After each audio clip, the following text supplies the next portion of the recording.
শরীফিয়া রাবিয়া লালবাগের সম্মানিত শেখুল হাদিস জনাব হযরত মাওলানা মুফতি আরিফ বিন হাবিব, জনাব হযরত মাওলানা মুফতি আরিফ বিন হাবিব এখন আমাদের সামনে গুরুত্বপূর্ণ বয়ান পেশ করছেন।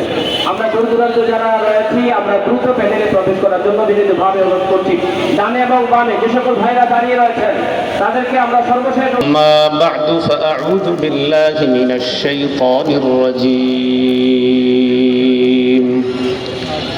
بسم الله الرحمن الرحيم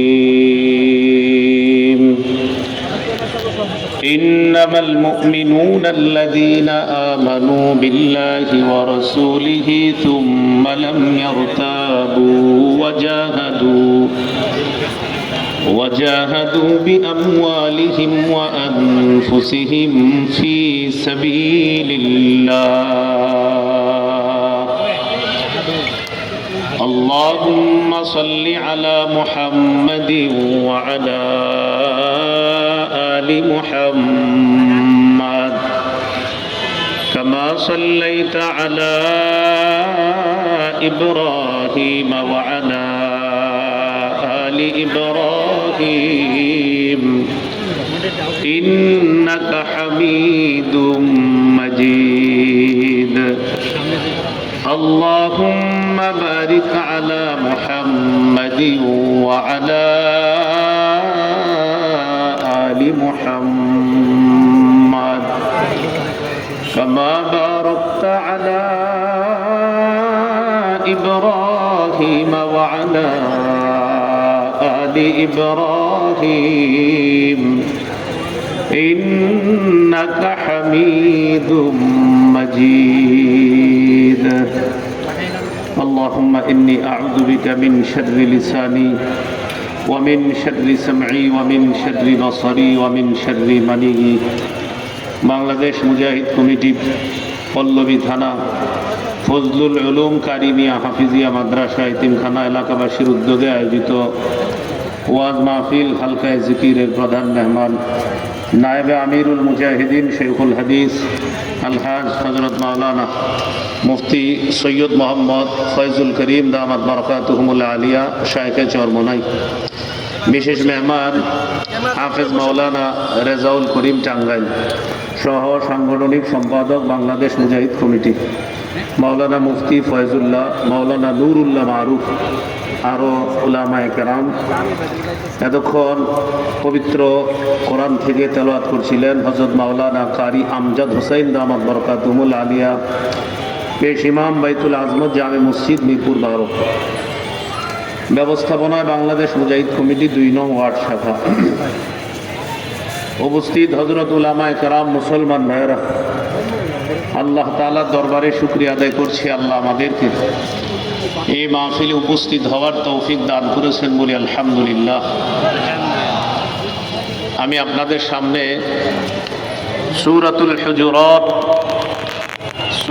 হুজুরাতের 15 নম্বর আয়াতে কারিমা তেলাওয়াত করেছি। আয়াতে আল্লাহ তাআলা মুমিনদের কিছু বৈশিষ্ট্য আলোচনা করেছেন। আজকে আপনাদের সামনে আলোচনার বিষয়বস্তু মুমিনদের গুরুত্বপূর্ণ কিছু বৈশিষ্ট্য, এটা আজকের আলোচনার শিরোনাম। মুমিনদের কিছু গুরুত্বপূর্ণ নির্বাচিত কিছু বৈশিষ্ট্য। সূরা হুজুরাতের 15 নম্বর আয়াতে আল্লাহ মুমিনদের 2টি বৈশিষ্ট্যের কথা আলোচনা করেছেন। আল্লাহ বলেন, ইন্নামাল মুমিনুনা আল্লাযীনা আমানু বিল্লাহি ওয়া রাসূলিহি সুম্মা লাম ইয়ারতাবু। মুমিন তারা যারা আল্লাহকে এবং তার রাসূলকে বিশ্বাস করে, কোনো সন্দেহ করে না। 1 নম্বর বৈশিষ্ট্য আমরা পেয়ে গেলাম। সন্দেহ ছাড়া আল্লাহ এবং তার রাসূলকে বিশ্বাস করা এটা মুমিনের অন্যতম প্রধান বৈশিষ্ট্য। 2 নম্বর, ওয়াজাহাদু বিআমওয়ালিহিম ওয়া আনফুসিহিম ফি সাবিলিল্লাহ। যারা নিজেদের জান-মাল দিয়ে আল্লাহর রাস্তায় লড়াই করে, এটা হলো দ্বিতীয় বৈশিষ্ট্য। 1 নম্বর, সন্দেহ ছাড়া আল্লাহ এবং তার রাসূলকে বিশ্বাস করে। দুই নম্বর, নিজেদের জানমাল নিয়ে আল্লাহর রাস্তায় জিহাদ করেন। আল্লাহ বলেন উলাইকা হুমুস সাদিকুন, তারাই সত্যবাদী, আমি আল্লাহ তাদেরকে সত্যবাদী মুমিন বলে কোরআনে ঘোষণা করে দিলাম।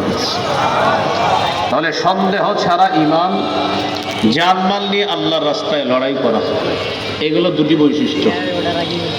সূরা আনফালের 2-3 নম্বর আয়াতে মুমিনদের আরো 5টি বৈশিষ্ট্য জানব। আগের 2টি সূরা আনফালের 2-3 নম্বর আয়াতে 5টি, 5 আর 2 কত হলো? 7টি। সূরা আনফালের 2-3 নম্বর আয়াতে যে 5টি বৈশিষ্ট্য আল্লাহ আলোচনা করেছেন, ইন্নামাল মুমিনুনা আল্লাযীনা ইযা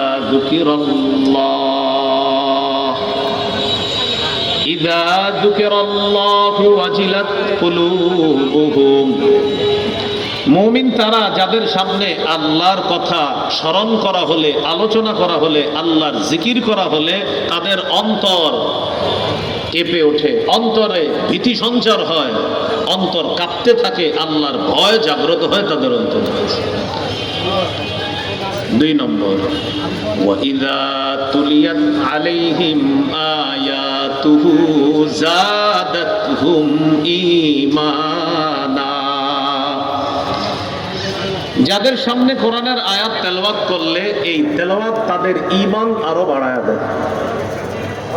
আমরা কোরআন তেলাওয়াতের সময় কথা বলি, চারদিকে তাকাই, কোরআন তেলাওয়াত চলা অবস্থায় কথা না বলা, মন দিয়ে শোনা। আজকে একটু আগে এখানে হযরত মাওলানা কারি আমজাদ সাহেব তেলাওয়াত করছিলেন, আমার সাথে কয়েকজন এসে মুসাফা করছে, কাজটি সঠিক হয়নি। ওই সময় কোরআন তেলাওয়াত শোনা, মুসাফার প্রয়োজন নেই তখন। তাহলে এই আয়াতের দ্বিতীয় বৈশিষ্ট্য, কোরআনের তেলাওয়াত করলে তেলাওয়াত তাদের ঈমান বাড়ায় দেয়। তো তেলাওয়াতের সময় আমরা দুনিয়ার সব কাজ করি, ঈমান কোথায় বলবো? 3 নম্বর, ওয়া আলা রাব্বিহিম ইয়াতাওয়াক্কালুন, যারা তাদের রবের উপর ভরসা করে। রবের উপর ভরসা কাকে বলে? সাহাবী রাসূলুল্লাহ সাল্লাল্লাহু আলাইহি সাল্লামকে জিজ্ঞাসা করলেন, ওগো আল্লাহর রাসূল, আমরা আমাদের বাহনগুলা মাঠের মধ্যে ঘাস খাওয়ার জন্য ছেড়ে দেই, আল্লাহর উপর ভরসা করি। তাদেরকে আমরা বাঁধন খুলে দিয়ে ছেড়ে দেই, তারা ইচ্ছা মতো ঘাস খাবে, আবার আমাদের কাছে চলে আসবে, আল্লাহর উপর ভরসা আছে, আল্লাহ নিয়ে আসবে। নবীজি বলেন, এটাকে তাওয়াক্কুল বলে না, এটাকে ভরসা বলে না। তাওয়াক্কুল বা ভরসা বলে তুমি মানুষ হিসাবে যথাসাধ্য চেষ্টা করবা। যেমন গরু, ঘরে গরু বাঁধবেন, বাঁধার পর আয়াতুল কুরসি পরে দরজা বন্ধ করবেন, এরপর বলবেন আল্লাহ ভরসা, আমার গরুর কিচ্ছু হবে না, এটাকে তাওয়াক্কুল বলে। গরুর ঘরে গরু রাখলেন আর দরজা খোলা রেখে বললেন কোনো সমস্যা নাই, আল্লাহ ভরসা, চুরি হবে না, এটাকে তাওয়াক্কুল বলে না। ইমাম সাহেবের কাছে দোয়া চাইলেন, আমার যেন আগামী মাসে 10,000 টাকা হয়। ইমাম সাহেব দোয়া করে কিন্তু টাকা আসে না। ইমাম সাহেবের সাথে সাক্ষাৎ, কি দোয়া করলেন? টাকা তো আসে না। ইমাম সাহেব বললেন, আপনি 1 মাস কি করছেন? ঘরে বসেছিলাম। ও আচ্ছা, ঘরে বসছে না, আপনি দোয়া করবেন আর আল্লাহ টাকা পকেটে দিয়ে দিবে, এটাই তো তাওয়াক্কুল করছে আল্লাহর উপর, এটাকে তাওয়াক্কুল বলে না। মানুষ হিসাবে আপনি চেষ্টা করবেন আর আল্লাহ তাআলা আপনাকে ওই চেষ্টার প্রতিদান দান করবে, এটাকে বলা হয় তাওয়াক্কুল, এটাকে বলা হয় ভরসা। তাহলে সূরা আনফালের 2 নম্বর আয়াতে আল্লাহ বলেন, মুমিনের 1 নম্বর গুণ হলো যাদের সামনে আল্লাহর জিকির করা হলে তাদের অন্তর কাঁপতে থাকে, ভয়ে তাদের অন্তরে কম্পন সৃষ্টি হয়। 2 নম্বর, যাদের সামনে কোরআন তেলাওয়াত করা হলে তেলাওয়াত তাদের ঈমান বাড়ায় দেয়। 3 নম্বর, যারা তাদের রবের উপর ভরসা করে। 4 নম্বর, আল্লাযীনা ইউকিমুনাস সালাহ, যারা নামাজ কায়েম করে। নামাজ কায়েম কাকে বলে? আজকে মাগরিবের নামাজ যারা পড়েছেন, স্ত্রীকে যারা নামাজ পড়তে বলেছেন, ছেলে মেয়েরা নামাজ পড়লো কিনা মাগরিব এই খবর যারা নিয়েছেন,